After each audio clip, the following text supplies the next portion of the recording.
What if I tell you that your addiction is not a curse, but a language, a secret way by which God addresses his chosen souls?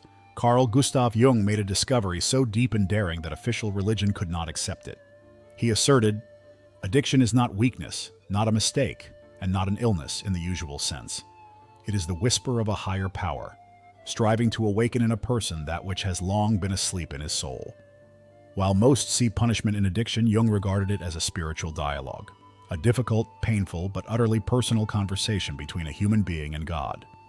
The endless thirst, the feeling of guilt, the obsessiveness, the repeating cycle of falls and rebirths, all this is not accidental. It is the language in which fate speaks to you. Every addiction carries a message, a secret code, intended only for those mature enough to hear it. Alcohol, lust, the striving for control, ambition, pain. All this is not chaos and not random passions. These are symbols of hunger, signposts that your soul has lost connection with what was once sacred to it. And only souls marked with a higher destiny feel this inner fire with such unquenchable force. Have you ever felt as if you were locked in a cage of your own desires, yet unable to release them from your hands? This paradox is not punishment, but testimony. Jung wrote, "The more fiercely a person fights what he craves, the further he distances himself from the meaning hidden in the craving itself." Addiction comes not in order to destroy you. It comes in order to reveal you. God speaks through the storm of your impulses, through desires you do not understand, and in the special silence after each fall when you no longer recognize yourself. It is precisely at that moment that recreation begins. Before condemning your addiction, try to hear it. Perhaps this is the most intimate conversation with God that has ever taken place in your life, and only those destined for awakening can hear it. There is in you a hunger that nothing is capable of satisfying. You try to fill it with substances, with people, with achievements, with entertainment. But no matter how much you consume, the emptiness returns. Deeper, more insistent, almost alive. Jung called this state spirit against spirit, when a person unconsciously seeks spiritual experience through material or destructive forms. He believed that every addiction is a distorted prayer, a search for the sacred in a world where the sacred has been lost. When you reach for the bottle, for pleasure, for danger, you are not simply weak. You are responding to a call you do not yet know how to recognize. Your soul demands meaning, and addiction becomes the only language in which it is capable of speaking. This hunger is ancient. It has accompanied humanity from the very beginning, but it is not given equally to all. There are souls destined to seek deeper, to suffer more intensely, to feel more unbearably. Jung called them marked by divine unrest, those who cannot settle into a superficial life. Most people can drink and not become addicted, can enjoy and not lose themselves in pleasure. But if you cannot, that is not weakness. It is a sign that something greater wants to speak through you. An unquenchable thirst is not punishment, but a call to transformation, which you may resist because you are afraid to see your true face.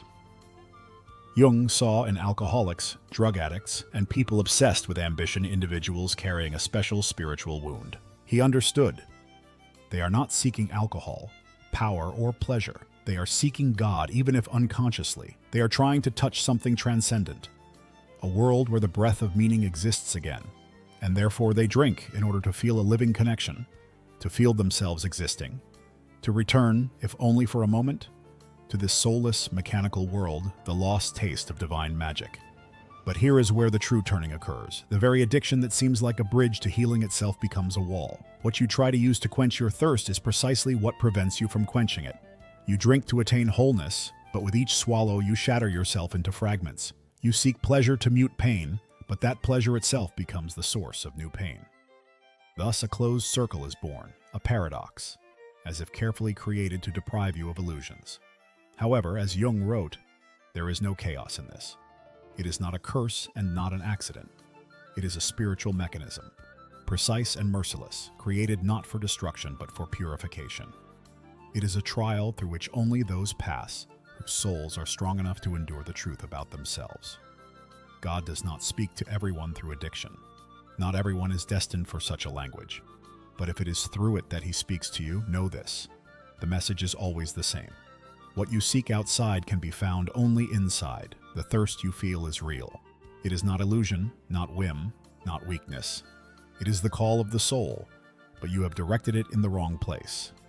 You have tried to quench spiritual hunger with material means. You have tried to close the abyss of meaning with things, people, sensations, power, recognition, but the shape of that hole is divine and nothing earthly will fit into it. Each time you reach again for an external source, the hole grows wider, the thirst sharper, and you feel increasingly lonely and emptied.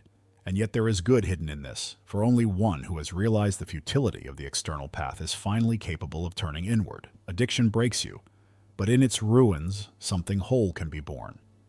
When everything external ceases to work, the meeting begins with that within you, which is indestructible, with your authentic self. At this point, most people give up. They look at the endless cycle of falls and rises and draw the habitual conclusion: I am broken, I am cursed, I am unworthy. But Jung saw something entirely different in this. He understood. The force of your craving is directly proportional to the depth of your calling. The greater the suffering, the higher the potential for awakening. A thirst that cannot be quenched is not punishment. It is preparation. A divine tempering of the soul before meeting the truth. God speaks to his chosen through impossible thirst, because only through it can the most essential truth be grasped. Nothing in the external world will ever be enough. Not success, not love, not power, not pleasure, nothing. And when this realization ceases to be a phrase and becomes your inner experience, when you stop fighting and begin listening, the thirst changes its form. It ceases to be a striving to fill yourself and becomes a striving to free yourself. It ceases to be escape and becomes encounter. The thirst that once led you to destruction becomes a door into another world, a world where the source is not outside, but inside. There where you feel not emptiness but presence. There where you understand that all this time God was not silent. He was calling you, but while you fight, you do not hear. While you drown in guilt and shame, you are not able to understand that pain is not an enemy but a signpost. The first thing that must be done is to accept.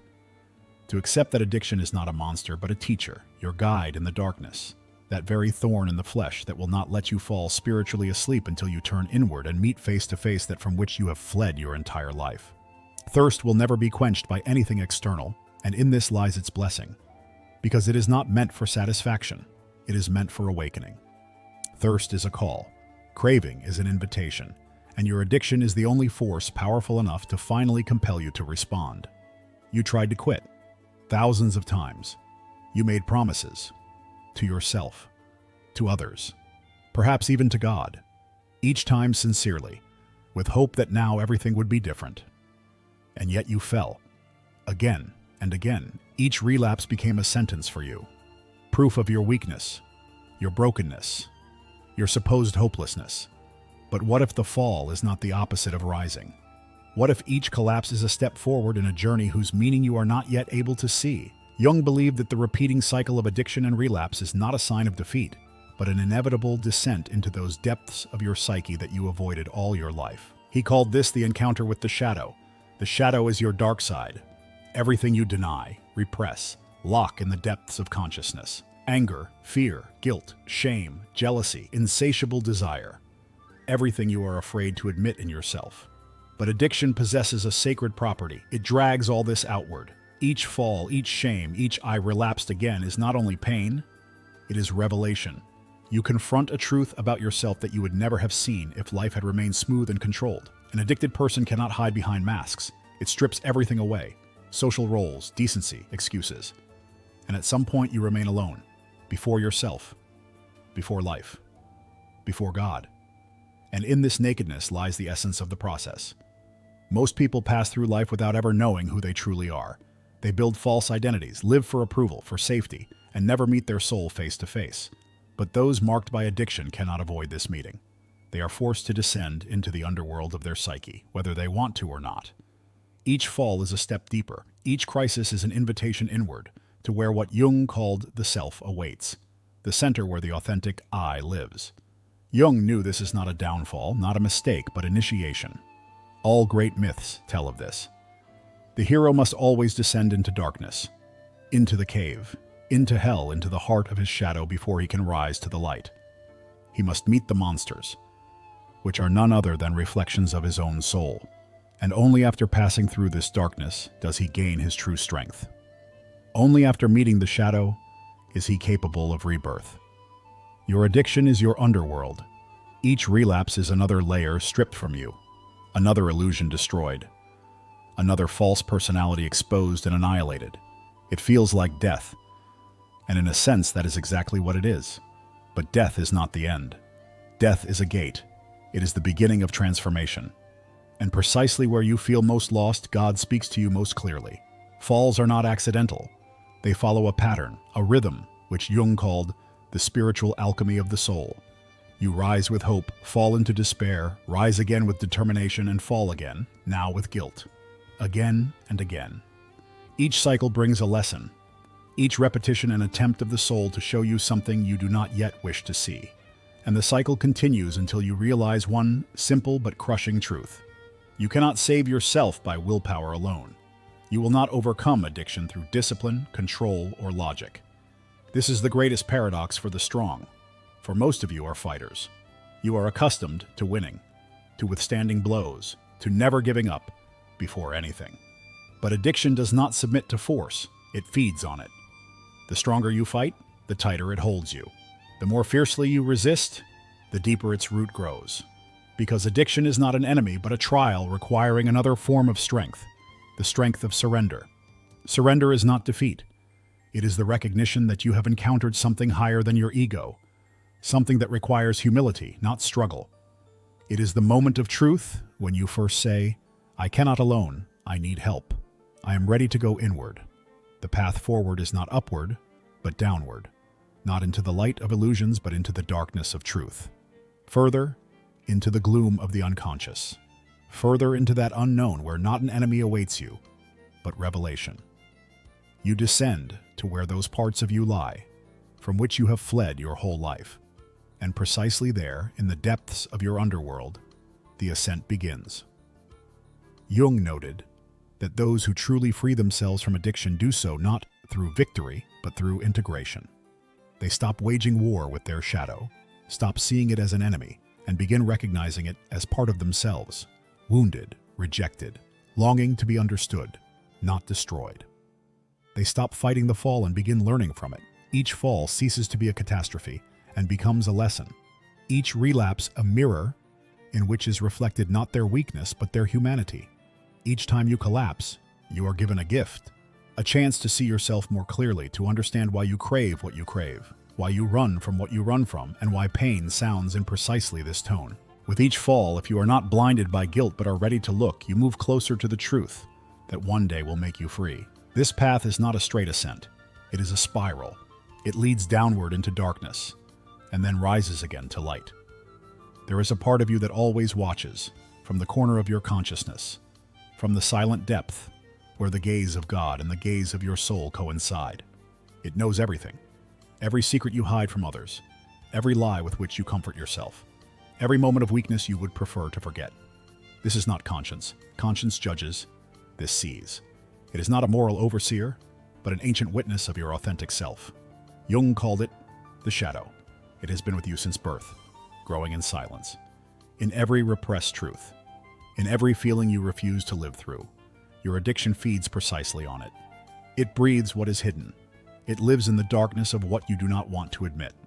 Suppressed rage, unwept pain, desires you decided to remain silent about, shame you did not allow to speak. All this descends downward into that inner dungeon where everything you turned away from is stored. And there it waits, gathering strength, until one day it bursts outward in forms you can no longer control. You think addiction is a manifestation of your weakness, but Jung saw it differently. He understood. Addiction is the language of the shadow, its way of forcing you finally to see. It is not trying to destroy you. It is trying to be heard. It is trying to say, look at me. I am part of you. Do not reject me anymore. Because everything you refuse to meet in the light will eventually come to you from the darkness. And if you do not illuminate it with consciousness, it will engulf you with its shadow. But if you dare to look, if you can endure your own gaze, the shadow ceases to be a threat. It becomes a guide, not an enemy, but a bridge. And this bridge leads precisely where true freedom begins. Every craving carries a message from your shadow. When you reach for a drink, for a substance, for a destructive act, you seek not merely pleasure and not merely escape. You respond to the call of that part of yourself that has been silenced too long. To the part that holds truths you were afraid to admit, the one that remembers who you are beneath all the masks you so carefully created. Most people live their lives without ever meeting their shadow. They arrange for themselves a comfortable existence, surround themselves with distractions, build external roles so as not to look too deeply into their own darkness. But God does not choose such people for this path.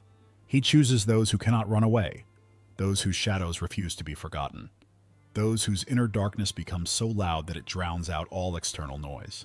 That is why your addiction feels so strong, so all-consuming, so impossible to resist. It is not merely a habit and not merely a chemical dependence. It is your shadow demanding recognition. And the more strongly you fight it, the more fiercely you condemn it, the more you hate yourself for it, the more powerful it becomes. Because shadows grow in proportion to the light with which you try to blind them. Jung made one of the most revolutionary discoveries of the 20th century. You cannot destroy your shadow.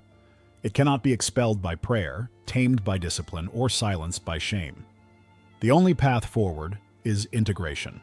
You must turn to face the darkness, meet its gaze, and call it by name. Acknowledge what you have denied for years. Accept the feelings you were ashamed of. Give voice to those parts of yourself you did not allow to exist. Because, as Jung wrote, until you make the unconscious conscious, it will direct your life, and you will call it fate. Anger, selfishness, fear, weakness, the craving for what you were taught to reject. This is terrible work. Work requiring not strength, but courage. Such courage as most people will never have to possess. Because when you finally dare to look your shadow in the face, you will see everything you were taught to despise. You will see the monster you swore you would not become. You will see desires you were trained to remain silent about. You will see the truth that society, family, and religion ordered you to hide under the carpet of the soul. And then a choice will stand before you. You can reject all this again, turn away, run, hide deeper in addiction. Or accept. Accept and begin the process of transformation, which is true spiritual maturation. The chosen are given this burden not by accident. God knows not every person is capable of meeting his own shadow and surviving. Not everyone can look into the abyss and not be swallowed by it. But those marked by addiction have no choice. Their shadow will not give them peace. It will push, destroy, take away, deprive, lift up again and break again until they stop running and turn to face themselves. And when this happens, something unexpected occurs. The shadow does not destroy you, it reveals you. For in its very depth are hidden gifts you did not even suspect. Strengths you suppressed. Talents you were ashamed of. Truths you were afraid to speak. The shadow holds your potential, your energy, your living essence. It knows who you are, without pretense, without masks, without fear. And when you stop seeing it as an enemy, when you allow it to be part of you, in that moment addiction loses its power, because it is no longer needed. The shadow you have integrated no longer needs to scream, does not demand destruction, does not call through pain. You become whole, and a whole person no longer seeks salvation outside. He has found it inside, because addiction has power only when you are divided within yourself, when one part of you wants to stop and another cannot, when your mind says no, and your shadow whispers yes. This inner war exhausts you, and it is from this exhaustion that addiction draws its strength. But everything changes at the moment you stop waging war with yourself, when instead of struggle you choose understanding, when you stop cursing your darkness and, for the first time, dare to hear it. At that moment the war ends. You cease to be split. You become one. Jung believed that this is the true goal of spiritual development. Not perfection, not holiness, not becoming an idealized image created by society or religion, but wholeness. To become complete by accepting all your parts, the light and the dark, the noble and the shameful. To understand that inside you there are no enemies. There are only unheard sides of your soul waiting for recognition. That is what it means to be truly human, not flawless but whole. And this, in Jung's view, is what God teaches his chosen in this harsh but sacred class called addiction. Your shadow knows your name because it is you. The real you, whole, alive, undivided. Not the image you show the world, not the role you learn to play, but the one who exists beneath all layers of fear, shame, and upbringing. Until you acknowledge it, until you dare to name it and accept it as part of yourself, freedom will remain unattainable. Because addiction will continue to exist as long as the shadow continues knocking, demanding finally to be seen. But when you do this inner work, when you meet face to face what you have fled all your life, something miraculous happens.